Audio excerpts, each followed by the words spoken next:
சிதம்பரம் கோவில் நடராஜ பெருமானுடைய திருவடி. உலகத்தினுடைய முதல் ஊர் நியூயார்க் அல்ல, வாஷிங்டன் அல்ல, சிட்னி அல்ல, மெல்போர்ன் அல்ல, ஜோஹன்ஸ்பர்க் அல்ல, உலகத்தினுடைய முதல் ஊர் திருவாரூர் என்று சொன்னார். உலகத்தினுடைய முதல் ஊரே திருவாரூர். நாம எங்க இருக்கிறோம்? உலகத்தினுடைய மைய பகுதியில் வாழ்கிறோம். நம்முடைய பெருமை என்ன?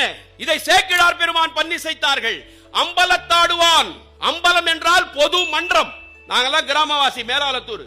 எங்க கிராமத்துல தான் சொல்லுவாங்க, அப்படியே இருப்பான், பணத்தை கொண்டு காரை வாங்கிடுவான், வீடை கட்டிடுவான், திரும்ப காரு பூடும் பங்களா எல்லாம் போயிடும். அவனை பார்த்து கிராமவாசி எல்லாம் சொல்லுவாங்க, என்னன்னா ஆட்டம் ஆடினாம்பா, ஆடி அடங்கின அருணகிரி, இவன் கதை அம்பலத்துக்கு வந்துடுச்சுன்னுவான். இவன் கதை அம்பலத்துக்கு வந்துடுச்சு. அம்பலம் என்றால் பொது மன்றம். சேக்கிழார் பெருமான் சொன்னார், அம்பலத்தாடுவான், மலர் சிலம்படி வாழ்த்தி வணங்குவான். 1000 வருஷத்துக்கு முன்ன சொன்னாரு.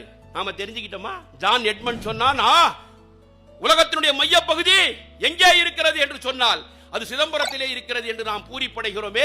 நாம தமிழை படிக்கணும், பன்னிரு திருமுறையை படிக்க வேண்டும், நம்முடைய வரலாறு என்ன என்பதை நாம் அறிந்து கொள்ள வேண்டும். இதைத்தான் அப்துல் கலாம் ஐயா அவர்கள் சொன்னார்கள், வரலாற்றை படியுங்கள், வரலாற்றை படியுங்கள். வரலாற்றை யார் படிக்கவில்லையோ அவன் வரலாறு படைக்க மாட்டான் என்று சொன்னார்கள். வரலாற்றை படைத்ததின் காரணமாகத்தான் வாணியம்பாடி முத்தமிழ் மன்றத்தர் வரலாற்றை படித்திருக்கிறார்கள். தமிழ் வரலாற்றை படித்ததின் காரணமாகத்தான் வரலாறு படைத்துக் கொண்டிருக்கிறார்கள். எப்பேற்பட்ட இந்த தமிழ் சமய தமிழாக நாம் பார்க்கிறோம். சமய தமிழாக இந்த தமிழ் வளர்ந்து இருக்கிறது. என்னதான் சாதி இருக்கிறது பன்னிரு திருமுறை கேட்கிறான். இன்னைக்கு என்னையா சாதிச்சு? 1400 வருஷத்துக்கு முன்னே பன்னிரு திருமுறை என்ன சாதித்து இருக்கிறது? திருமுறையை பற்றி சொல்லுவார்கள்.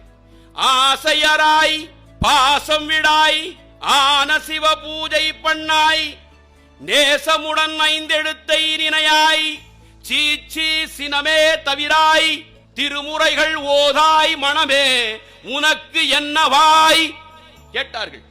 ஆசையை உன்னுடைய மனைவி மக்களிடத்தில் மட்டும் வைக்காதப்பா, பொதுல வை. ஆசையை தமிழ் மேல வை, தமிழர்கள் மீது வை, தமிழுடைய பண்பாட்டின் மீது வை. பாசத்தை உன் குடும்பத்தை மேல வைக்காத, தமிழ் மீது வை. தமிழ் மக்களின் மீது மட்டுமல்ல, உலகத்தினுடைய மனித நேய மக்களின் மீது வை. ஆன சிவ பூஜையை பண்ணு, ஒரு கால பூஜையாவது பண்ணு.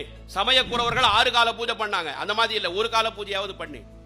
நேசமுடன் 5 எழுத்தை நினையாய், சிவாய நம சிவாய நம சிவாய நம சிவாய நம நமச்சிவாய நமச்சிவாய நமச்சிவாய என்கின்ற அந்த 5 எழுத்து மந்திரத்தை நேசமுடன் நினை.